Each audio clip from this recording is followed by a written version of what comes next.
تاریخ کی کچھ اوراق ایسے ہیں جن پہ آج تک گرما گرم بحث ہوتی ہے، اور ان میں سب سے نمایاں نام صلیبی جنگوں کا ہے۔ کیا آپ نے کبھی سوچا ہے کہ تاریخ کی کتابوں میں ایک ہی واقعے کی اتنی مختلف کہانیاں کیوں ملتی ہیں؟ آج کے اس تفصیلی جائزے میں ہم اس 300 سالہ تصادم کی گہرائی میں جائیں گے اور اسے بالکل غیر جانبدارانہ انداز میں سمجھنے کی کوشش کریں گے۔ تو آئیے شروع کرتے ہیں۔ تو سب سے بنیادی سوال جو ہمارے سامنے ہے وہ یہ ہے کہ کیا یہ صلیبی جنگیں واقعی ایک دفاعی مجبوری تھیں یا پھر ایک کھلی جارحیت؟ ہم اس واقعے کو مغربی اور عربی دونوں تاریخی زاویوں سے دیکھیں گے۔ یہ دیکھنا واقعی دلچسپ ہے کہ ایک ہی جنگ کو دو مختلف تہذیبوں نے کتنے الگ انداز میں یاد رکھا ہے۔ پہلا حصہ، صلیبی جنگوں کا پس منظر۔ اس تصادم کی چنگاری کو سمجھنے کے لیے ہمیں صدیوں پیچھے دنیا کے نقشے پر نظر ڈالنی ہوگی۔ کہانی کی شروعات ہوتی ہے 600 عیسوی کے لگ بھگ، جب اسلامی فتوحات کا تیزی سے آغاز ہوا۔ مشرق وسطیٰ اور شمالی افریقہ کا نقشہ مکمل طور پر بدلنے لگا تھا۔ پھر آتا ہے سال 1071 یعنی جنگ ملازکرد۔ یہاں سلجوق ترکوں نے بائزنٹینی سلطنت کو ایسی کراری شکست دی جس نے پورے خطے کو ہلا کر رکھ دیا، اور یہی وہ لمحہ تھا جس نے 1095 میں پوپ اربن دوم کی اس مشہور زمانہ تقریر کی بنیاد رکھی جس نے دنیا کی تاریخ بدل دی۔ دوسرا حصہ، مغربی دفاعی نقطہ نظر۔ آئیے پہلے دیکھتے ہیں کہ مغربی دنیا اسے اپنا دفاع کیوں سمجھتی تھی۔ یہاں ہمیں ایک زبردست تاریخی تضاد نظر آتا ہے۔ ذرا غور کیجیے، مغربی نقطۂ نظر کے مطابق یہ جنگیں صدیوں کی اسلامی فتوحات اور بحری قزاقی کے خلاف ایک بہت ضروری متحدہ کیتھولک دفاع تھا، لیکن دوسری طرف عرب ذرائع اسے ایک سراسر بلا اشتعال اور انتہائی ظالمانہ حملہ قرار دیتے ہیں جس کی بنیاد صرف اور صرف مذہبی پروپیگنڈے پر تھی۔ ہم ان دونوں زاویوں کو ساتھ لے کر چلیں گے۔ اب ذرا ان حالات پر غور کریں جنہوں نے یورپ کو اس حد تک مجبور کیا۔ مغربی ذرائع بتاتے ہیں کہ انہیں ارض مقدس کے چھن جانے کا شدید دکھ تھا۔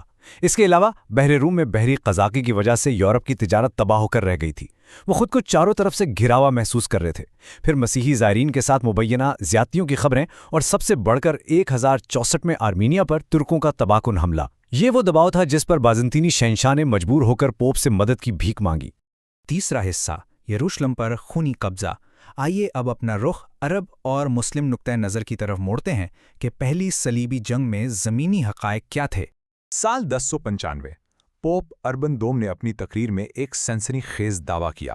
عیسائیوں پر یروشلم میں بے پناہ ظلم کیا جا رہا ہے۔ اس ایک جملے نے پورے یورپ میں آگ لگا دی۔ لیکن عرب مورخین اس بارے میں کیا کہتے ہیں؟ ان کے مطابق یہ دعوے سراسر مبالغہ آرائے تھے۔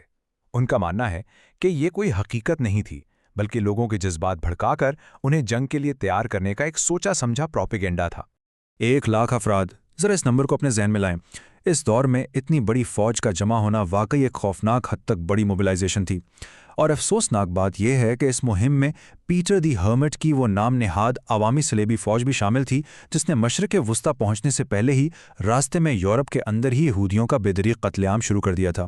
جب یہ طوفان آگے بڑھا تو انطاکیہ کا شہر ان کا پہلا بڑا نشانہ بنا۔ یہ شہر بظاہر ناقابل تسخیر تھا، لیکن یہ گرا کیسے؟ 3 مراحل میں۔ سب سے پہلے فیروز نامی ایک اندرونی شخص نے غداری کر کے دروازہ کھول دیا۔ پھر صلیبی اندر داخل ہوئے اور انہوں نے شہر میں خون کی ندیاں بہا دیں، اور آخر میں انہوں نے کرباغا کی طرف سے آنے والی مسلم امدادی فوج کو بھی ہرا دیا۔ اس حیران کن فتح نے صلیبیوں کو ایک ایسا خطرناک اعتماد دیا کہ اب ان کا اگلا ہدف سیدھا یروشلم تھا۔ 1099 کی جھلسا دینے والی گرمیاں۔ جب صلیبی یروشلم پہنچے تو ان کا سامنا فاطمیوں کے زبردست دفاع سے ہوا۔ 4 کلومیٹر لمبی ایک مضبوط حفاظتی دیوار، شہر کے باہر موجود تمام کنوؤں کو زہریلا کر دیا گیا تھا تاکہ حملہ آور پانی کی بوند بوند کو ترسیں، اور سب سے بڑھ کر ان کے پاس انتہائی خطرناک ذخیرہ موجود تھا۔ یہ محاصرہ بظاہر ایک ناممکن مشن لگ رہا تھا۔ تو سوچنے کی بات یہ ہے کہ صلیبیوں نے اس بظاہر ناممکن محاصرے کو توڑا کیسے؟ یہاں ایک زبردست جنگی حکمت عملی دیکھنے کو ملتی ہے۔ انہوں نے دیواہیکل مینار اور دروازے توڑنے والے بھاری بھرکم بیٹرنگ ریمز تیار کیے، لیکن فاطمیوں کی وہ آگ جو کبھی بجھتی نہیں تھی، یعنی کریک فائر، اس کا کیا علاج تھا؟ آپ حیران ہوں گے، تاریخ بتاتی ہے کہ صلیبیوں نے اس آگ کو بے اثر کرنے کے لیے سرکے کا استعمال کیا۔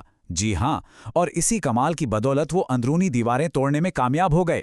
دیواریں ٹوٹنے کے بعد جو کچھ ہوا وہ تاریخ کا ایک انتہائی سیاہ باب ہے۔ اموات کا اندازہ 10,000 سے لے کر 70,000 تک لگایا جاتا ہے۔ صلیبیوں نے شہر میں داخل ہوتے ہی مسلمانوں اور یہودیوں کا بے دریغ قتل عام کیا۔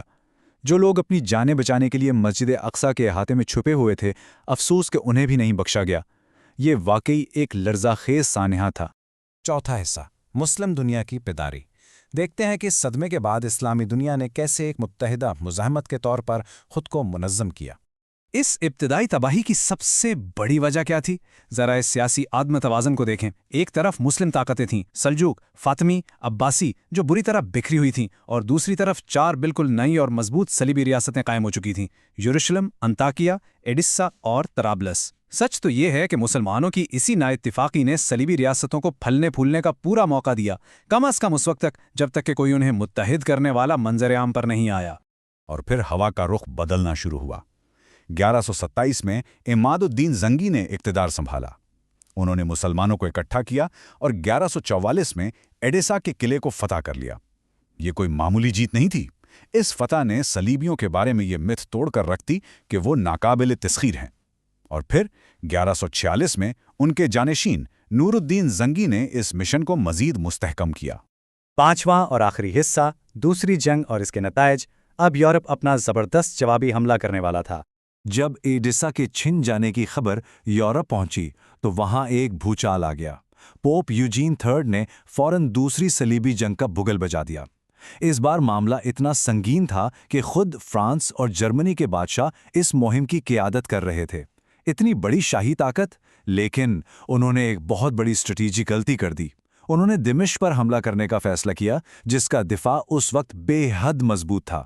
دمشق کا دفاع واقعی کمال کا تھا۔ شہر کے حکمران معین الدین نے کمال کی جنگی مہارت دکھائی۔ انہوں نے شہر کے ارد گرد موجود گھنے باغات کو چھاپا مار کارروائیوں کے لیے استعمال کیا، جس نے صلیبیوں کو حواس باختہ کر دیا۔ پھر شاندار سفارتکاری کے ذریعے صلیبی کیمپوں میں افواہیں پھیلا کر ان میں زبردست دراڑیں ڈالیں، اور سب سے اہم بات، مسلمانوں کا morال بلند کرنے کے لیے انہوں نے حضرت عثمان غنی کے دور کا ایک قدیم مقدس نسخہ قرآن لوگوں کے سامنے پیش کیا۔ ان حیرت انگیز حربوں نے صلیبیوں کو اس وقت تک الجھائے رکھا جب تک کہ نور الدین زنگی کی امدادی فوج وہاں نہیں پہنچ گئی۔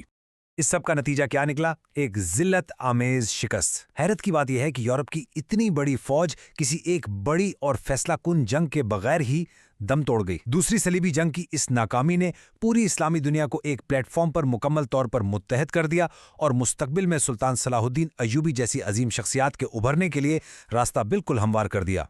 اور آخر میں آپ کو اس سوال کے ساتھ چھوڑتا ہوں، یہ کیسے ممکن ہے کہ تاریخ کے ایک ہی واقعے کی 2 اتنی مختلف بلکہ بالکل متضاد یادیں موجود ہوں؟ کیا یہ سب اس بات پر منحصر نہیں کہ کہانی سنا کون رہا ہے اور حالات کیا تھے؟ یہ واقعی سوچنے کی بات ہے۔ میں امید کرتا ہوں کہ آج کے اس تفصیلی جائزے نے آپ کو تاریخ کے اس اہم دور کو ایک نئے زاویے سے دیکھنے میں مدد کی ہوگی اور آپ کو مزید جاننے کا شوق پیدا ہوا ہوگا۔ تاریخ کو کھوجتے رہیں